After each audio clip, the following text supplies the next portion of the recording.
अस्सलाम वालेकुम। ये जो स्क्रीन पर आप लोग एक ख़ूबसूरत दरख्त देख रहे हैं, ये पिलकन का दरख्त है। इसको फ़ाइकस वायरन और सफ़ेद इंजीर भी कहा जाता है। अच्छा, इस दरख्त के बारे में मौजूदा सदी की इस दिहाई में बहुत ज़्यादा साइंसी तहकीक हुई है और साइंस ने ये रिसर्च करके और प्रूफ करके दुनिया के मुख्तलिफ़ हुकूमतों को ये कहा है कि ये दरख्त लगाया करें। इसमें पीपल के दरख्त की जैसी खसूसियात है, क्योंकि ये उसी नस्ल से ताल्लुक़ रखता है और ये बहुत ज़्यादा ऑक्सीजन बनाता है और हवा को फ़िल्टर करता है, प्योरीफाई करता है।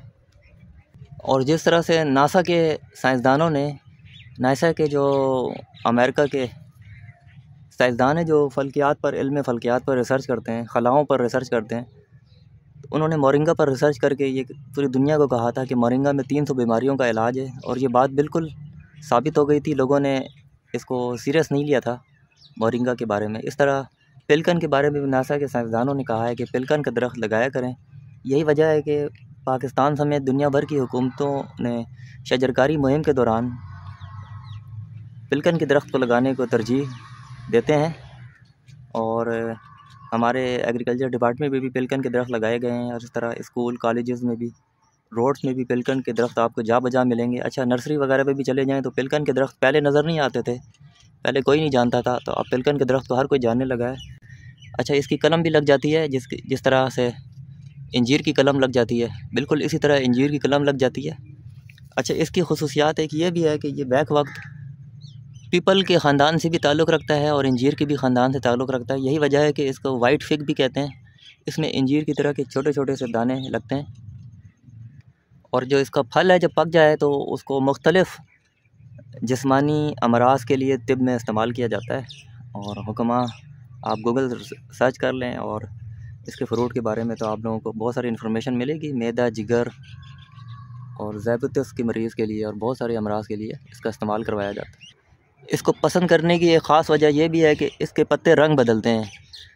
जब शुरू में इसके पत्ते निकलते हैं, अभी जो इसके पत्ते आप देख रहे हैं ये अब थोड़े से, यानी कि 10-15 दिन पुराने हो गए हैं। जब ये शुरू में निकले थे बिल्कुल रेड कलर के थे, अब थोड़े से कलर चेंज करने लगे हैं। फिर गुलाबी होते हैं, फिर पिंक होते हैं और फिर थोड़े से पीले हो जाते हैं, फिर आखिर में सब्ज़ हो जाते हैं। इस तरह इसके जो कलर चेंज करने की सलाहियत है, खुसूसियत है, ये बागों को चार चाँद लगा देती है। मैं पिलकन की वीडियो बार बार इसलिए बनाता हूँ कि मुझे ये दरख्त पसंद भी है और मुख्तलिफ़ जो एग्रीकल्चर ग्रुप हैं, पाकिस्तान के बड़े बड़े ग्रुप हैं जैसे देसी गार्डनिंग और बागबान ग्रुप, वो लोग उधर माहिरीन इस पर बहुत ज़्यादा रिसर्च कर रहे हैं और इस पर बहुत ज़्यादा इसको रिकमेंड कर रहे हैं। तो इसलिए मैं पिलकन की वीडियो बहुत बनाता हूँ। और मेरी चैनल पे एक वीडियो की 8000 व्यूज़ आए हैं, 8800। चलिए अब मैं आप लोगों को इसकी कलम लगाने का तरीका बताता हूँ। 70% आप लोगों ने गार्डनिंग सॉइल लेनी है और 30% आप लोगों ने कंपोस्ट या गोबर की खाद मिक्स कर लेनी है और गमले भर लेने हैं आप लोगों ने मिट्टी से।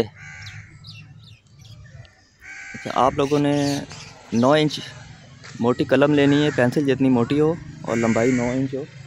ऊपर से इसको 45 डिग्री कट लगा लें, नीचे से बेशक बराबर रख लें ताकि आप लोगों को सीधे और उल्टे की पहचान हो जाए।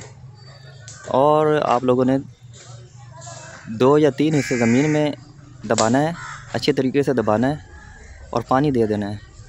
और नीचे से पानी का निकलने का रास्ता भी रखें ताकि पानी खड़ा ना हो। और ऊपर से जो कट है उसमें आप लोग थोड़ा सा एलोवेरा लगा लें। इस तरह जब लगाने से पहले जो नीचे वाली कट है उसमें भी एलोवेरा या कोई रूटिंग हार्मोन लगा लें। उससे ये होगा कि फंगस वगैरह नहीं लगेगा और जड़ें जल्दी बन जाएंगी। तो एलोवेरा का ये कमाल है कि दालचीनी पाउडर भी लगा सकते हैं। तो इस तरह आप लोगों की ये कलमें अगस्त के महीने में या दिसंबर जनवरी के महीने में आप लोग इसकी कलमें लगा सकते हैं। ये देखें, ये कितना प्यारा दरख्त है, ये आम की तरह लगता है। बहुत सारे लोग इसको आम का पौधा समझते हैं।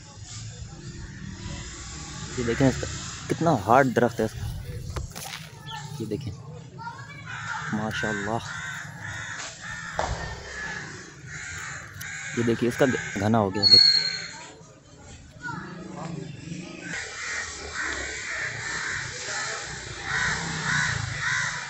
माशाल्लाह किस कदर खूबसूरत है। इसके पत्ते आप देखें, मैंने आपको बताया था कि नए पत्ते बिल्कुल डार्क रेड होते हैं, कि थोड़े से पिंक हो जाते हैं, फिर पीले हो जाते हैं, फिर सब्ज़ होते हैं आखिर में इस तरह के। देखने वाला समझता है कि ये आम का दरख्त है, लेकिन आम का दरख्त नहीं है। अगर आप लोगों को स्किन वगैरह का कोई मसला हो, स्किन एलर्जी हो, ख़ारिश हो या एक्जिमा वगैरह हो, तो इसकी जो दूध होती है, इसके फल की या इसके तनों से जो दूध निकलता है वाइट कलर का, सैप जिसे कहते हैं, वो लगा सकते हैं आप लोग, इंशाल्लाह ठीक हो जाएगी। और आप लोग कोशिश करें कि इसकी कलमें पहले आप लोग प्लास्टिक बैग में लगाएं या गमलों में लगाएं, या पौधे बड़े हो जाएं 1 फुट के 2 फुट के, फिर उसको ज़मीन में ट्रांसफ़र करें। और बाहर जब घर के सामने आप लोग जब मकान के सामने लगाएं तो तकरीबन 6 फुट हटा कर लगाएं, ताकि मकान की बुनियादों को नुकसान ना पहुँचाए और बकरियां ना नुकसान। बकरियों से बचाने के लिए आप लोग इसके तने में कपड़ा लपेट दें। मैं आप लोगों को वो भी समझाता हूँ।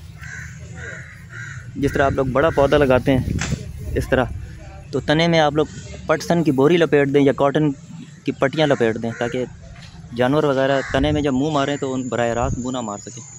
जैसा कि मैंने इसके कुछ फ़वाइद का जिक्र किया था पहले भी, कि जल्द की बीमारियों वगैरह में, एक्जिमा वगैरह में इसका इस्तेमाल करवाया जाता है। और इसके अलावा कुछ और मैं आप लोगों को बताता हूँ मालूमात। इसकी जो स्किन होती है, इसकी बार्क होती है, इसकी बार्क को इंजेक्शन तैयार करके लिकोरिया के जो मरीज़ होते हैं ख़वातीन, उनके लिए इंजेक्शन तैयार किया जाता है। इसके अलावा इसके यंग शूट जो हैं, उसके पत्ते वो बतौर साग पका कर खाए जाते हैं। और इसकी जो गोंद या कह लें इसकी सैप जो निकलती है, लेटेक्स जिसे कहते हैं, लेटेक्स वाइट कलर की, उससे कश्तियाँ और जहाज़ वगैरह के सुराखों को बंद करने के लिए, मरम्मत करने के लिए इस्तेमाल किया जाता है। इसके अलावा इसके डायरिया, डिजीनेस यानी गुनूदगी, बुखार और पेट की बीमारियां, कब्ज़ वगैरह में इसका इस्तेमाल करवाया जाता है। और ये मुक़द्दस दरख्त इसलिए है कि चूँकि इंजीर का कुरान में ज़िक्र है, तो ये इंजीर का ख़ानदान भी है, तो इस वजह से। वैसे तो सबसे मुक़द्दस दरख्त जो है वो सिदरतुल मुंतहा है, जो कि कायनात के बिल्कुल आखिरी मकाम पे है, जो बेर का दरख्त था, उसके बाद अल्लाह ताला की ज़ात है। और बहुत सारे ऐसे दरख्तों का ज़िक्र कुरान में आया है। फ़ाइकस के दरख्त का भी ज़िक्र कुरान में आया है, जो ये फ़ाइकस फैमिली में से भी है, इस वजह से ये दरख्त मुक़द्दस है और इसको लगाना चाहिए।